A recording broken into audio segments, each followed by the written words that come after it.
Bismillahirrahmanirrahim. Assalamualaikum warahmatullahi wabarakatuh.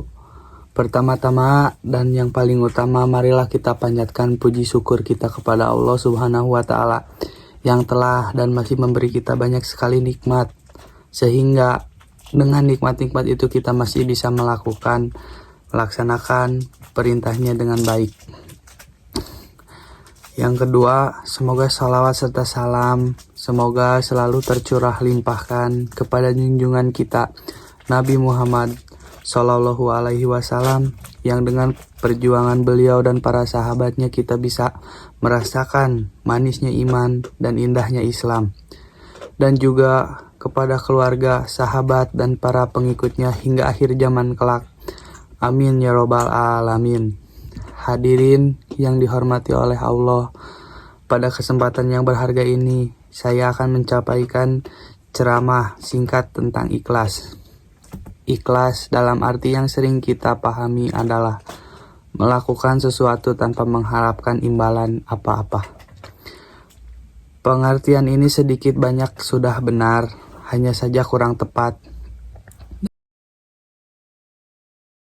Dalam agama kita, ikhlas adalah melakukan sesuatu karena Allah Subhanahu wa Ta'ala.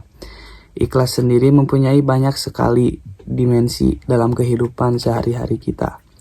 Contoh ikhlas dalam bekerja, ikhlas dalam beramal, ikhlas dalam mengajar, ikhlas dalam beribadah, dan lain-lain.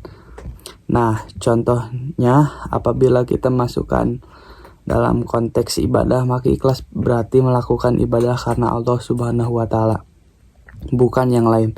Bukan karena ingin dipuji, bukan karena ingin terlihat soleh, tapi benar-benar semata-mata hanya karena Allah. Allah berfirman dalam surat Al-Bayyinah ayat 5 yang artinya, tidaklah mereka diperintahkan kecuali untuk mengikhlaskan agamanya untuknya. Ayat di atas menerangkan pada kita tentang berlaku ikhlas dalam beragama. Agama apabila tidak dilandasi dengan ikhlas dan kejujuran akan runyam dan seolah tak berbekas. Orang sibuk memikirkan kepentingan diri sendiri tanpa sedikit pun menempatkan agama dalam prioritas hidupnya. Fenomena di atas banyak sekali terjadi di sekitar kita. Bahkan mungkin tanpa sadar kita termasuk dalam arus masyarakat yang seperti itu. Nauzubillahi min dzalik. Semoga kita dihindarkan diri, karena dengannya semua urusan menjadi lebih terang dan mudah untuk dijalankan.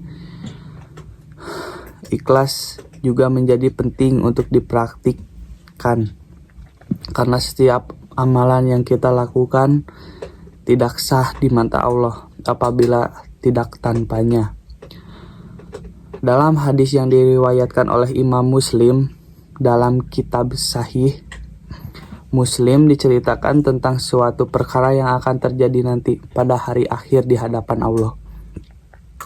Saya kutip satu kisahnya. Dikatakan nanti di hadapan Allah ada seorang hamba ditanya oleh Allah, "Apa yang telah kamu lakukan di dunia ini, wahai hambaku?" Ia menjawab, "Saya berjuang dan berperang demi Engkau, ya Allah, sehingga saya mati syahid." Allah berkata, "Dusta kamu. Sebenarnya kamu berperang bukan karenaku, melainkan agar disebut orang yang berani. Kini kamu telah menjenang gelar tersebut." Kemudian Allah memerintahkan agar dia dicampakkan dan dilemparkan ke neraka. Kutipan hadis sahih di atas adalah contoh orang yang beribadah dengan tidak ikhlas dan mengharapkan selainnya.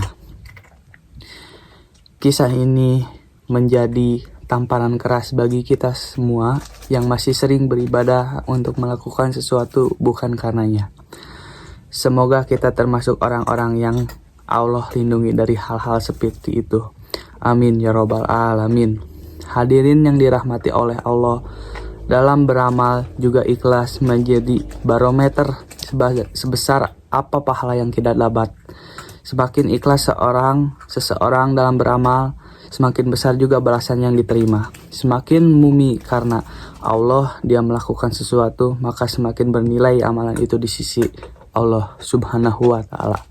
Nah, setelah memahami urgensi berlaku ikhlas, maka hendaknya kita mulai menumpuk dan melatih diri kita untuk ikhlas dalam segala hal sehingga apa yang telah Rasulullah siratkan dalam hadisnya tidak terjadi pada kita.